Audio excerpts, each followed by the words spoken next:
ever heard that if you repeat a lie often enough, it becomes the truth? That's what narcissists count on when they're gaslighting you. Today we're going to talk about 7 different ways, different techniques that narcissists use to gaslight us in toxic relationships.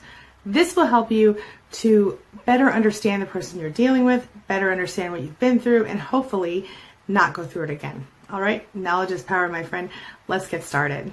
My name is Angie Atkinson, and on this channel, I offer free daily video coaching to help you discover, understand, and overcome narcissistic abuse in toxic relationships. I like to call it toxic relationship rehab. Does that sound good to you? If so, hit that subscribe button and let's get going. So just as a brief starting point, I want to officially define gaslighting for you and explain to you what it is, just in case you don't know. So really quickly, gaslighting is a persistent type of manipulation that a narcissist or other toxic person will apply to you, use against you in order to control you, to make you doubt your own perception of reality, and ultimately to make you feel crazy.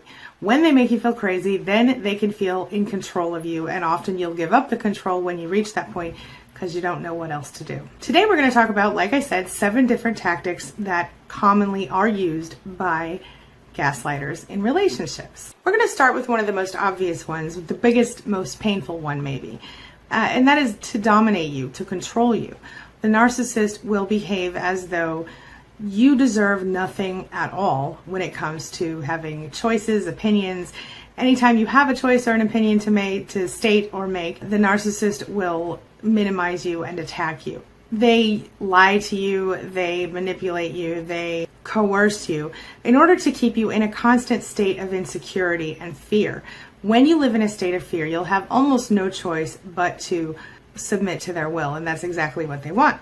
Because what happens is that you actually begin to doubt your own perception, like I said, of reality, and question your ability to make choices reasonably, your ability to function on a healthy, normal level. And once you start to do that, the narcissist gains control over you. Now let's move on to number 2. I'm going to call number 2 crumbs of goodness, okay? And what I mean is every now and then you'll get a little hope. Oh my gosh, maybe things are going to go back to normal or how they used to be. Maybe the narcissist is going to be kinder from now on. The narcissist will give you little glimmers of who they used to be or who you thought you signed up to be with. And it's just all false hope. They make you believe that maybe things are going to get better. And believe it or not, this is another form of gaslighting. They will occasionally treat you with kindness. They'll be a little gentle to you. They might even throw a compliment your way, give you a tiny taste of validation. They might even be really, really nice, and they might even show some sort of superficial remorse to you. And you'll go, oh, maybe it isn't that bad. Maybe I can make it through this. It's going to be okay, right? Not really. It is a temporary maneuvering tactic that they're using to manipulate you and control you back into submission. This one often comes up anytime you think to yourself, you know what, I'm done, I'm out of here. That's when they'll start doing this. It's similar to hoovering. You know what I'm talking about? The worst part of this one is that they often use it to further make you dependent on them. And this kind of increases the enmeshment that you have. So it's even harder to leave them when this tactic is used. And I think they know it, whether subconsciously or not. And I think that depends on where they are on the spectrum. Number 3, the narcissist will force you into a codependent relationship. I know we just talked about codependency, but this is a little different. What they do is they require you to get their approval for everything. They might do this by making it really hard on you when you don't in the beginning of the relationship. Well, how dare you make, bratwurst for dinner? I don't like bratwurst. You should have known that. And the next time, how dare you, cook a vegan meal? I need meat with my dinner. Whatever. The point is they will begin to pick at small things, and that you will become so paranoid of triggering their fear and anger that your first step is always, what do you think, narcissist? Is this okay with you?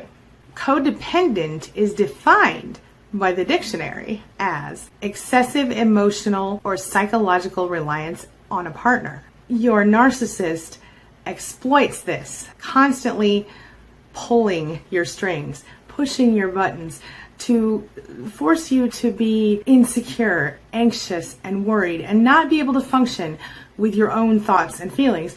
You must always obtain their opinion before you can do anything. And that's exactly what they want, because guess what it gives them? Do you know?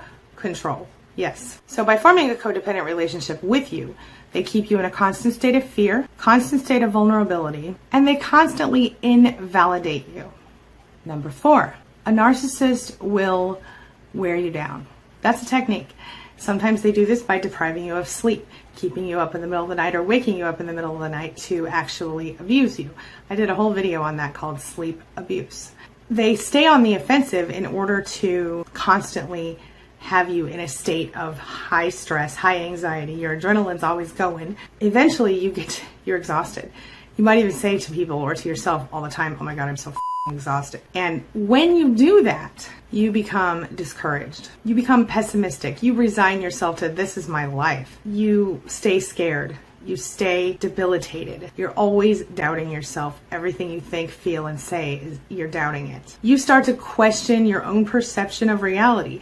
You start to question your own identity. You start to question the world around you and wonder, am I seeing this right or am I crazy? That's exactly what the narcissist wants. Number 5, the narcissist lies to you. And not just lies, but sometimes just exaggerates the truth to the point that you believe it because there's a kernel of truth in it. So it starts like this. They create a narrative about you. And it's like something's wrong with you. You're not good enough. And they tell it to you over and over again. They tell it to themselves over and over again. And you begin to be in a constant state of being on the defense. For example, if they think you're a terrible housekeeper, every single time they're in the house and every single time they see anything that looks like not perfect, they'll point it out. Did you really leave that mess on the floor? God, you're such a terrible housekeeper. Did you really leave that spot on the stove? God, you're such a terrible housekeeper. Why haven't you taken out the trash yet? God, you're such a terrible housekeeper. They tell you this over and over. You're such a terrible housekeeper. And guess what? You start to think, God, I'm a terrible housekeeper.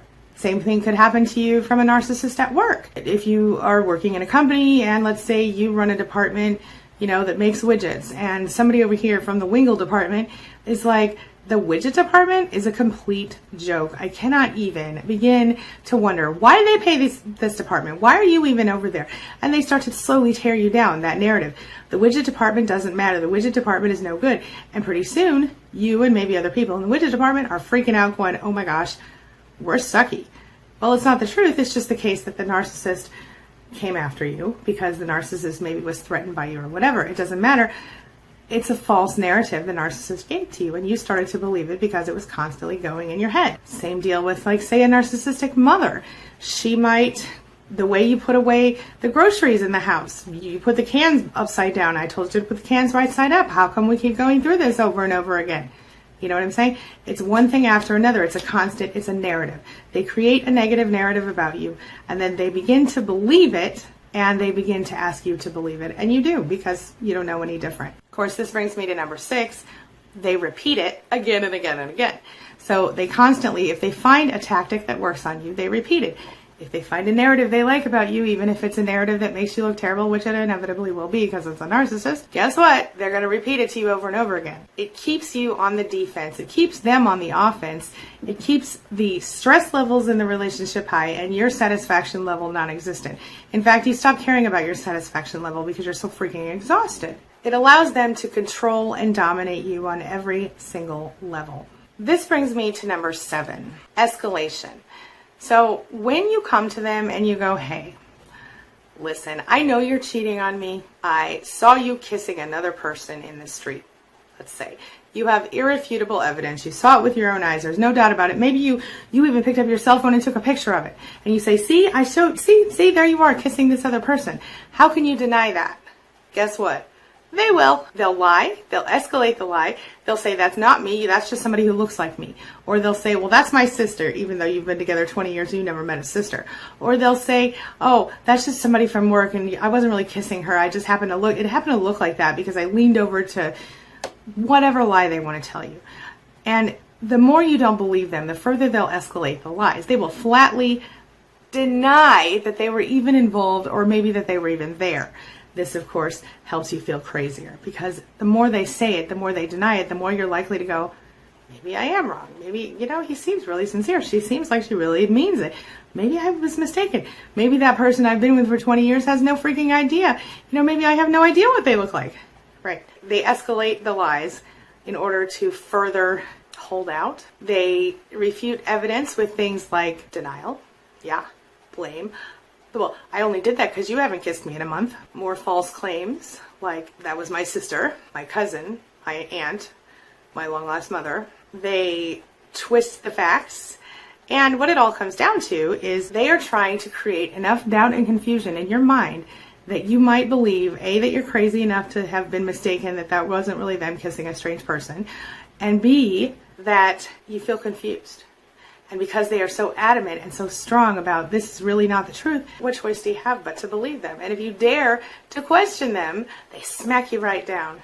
Maybe not physically, but they do it. So, there you go. Those are 7 gaslighting techniques that narcissists commonly use against us. I'll give you tips on how to deal with gaslighting. Here's one simple way you can stop gaslighting in narcissistic relationships.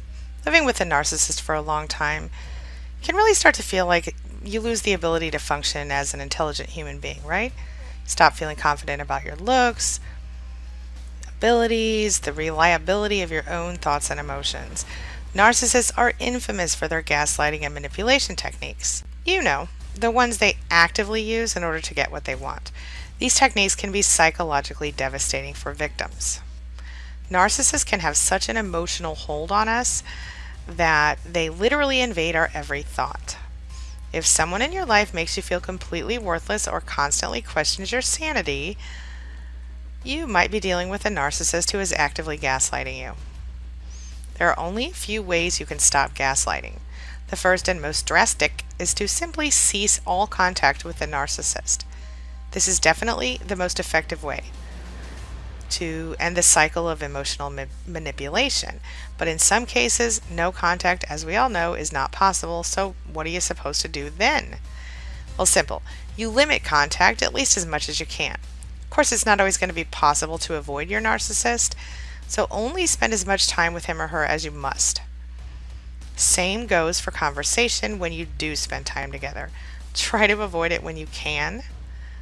And if you must engage, don't go beyond small talk. Stand up. Refuse to cower. I know it sounds kind of silly, but if you've been in a relationship with a narcissist, you know exactly what I'm talking about. When gaslighting happens, a narcissist wants to feel in control, so they do their very best to make you feel crazy. Don't allow them to intimidate you or upset you.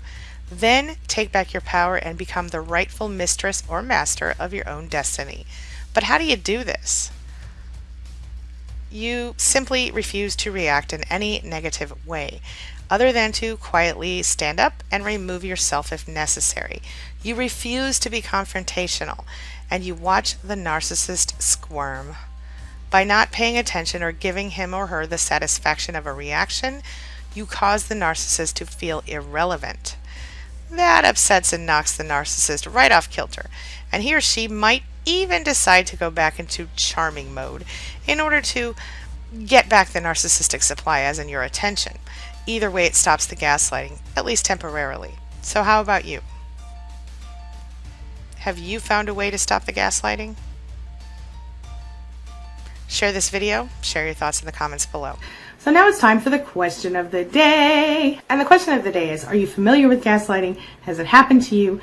Do any of those 7 techniques sound familiar to you? And what other techniques have been used against you? Share your thoughts, your experiences, and your ideas in the comments section below. You never know, you might just save the life of another survivor. All right, that's all I've got for you right now. All right, thank you so much for being a part of my day and a part of my life. And hey, thanks for letting me be a part of yours. It really does mean a lot to me. I'll see you soon. It's my mission to teach others what I know to be true. You really can create the life you want. Take care of your body, take care of your soul, nurture the real you, and introduce him or her to the world. Be comfortable in your own skin and in your place in this world. Take your spot, take it now, and the universe will take its cue from you. You feel me? If so, subscribe to my channel. Let's get it done together.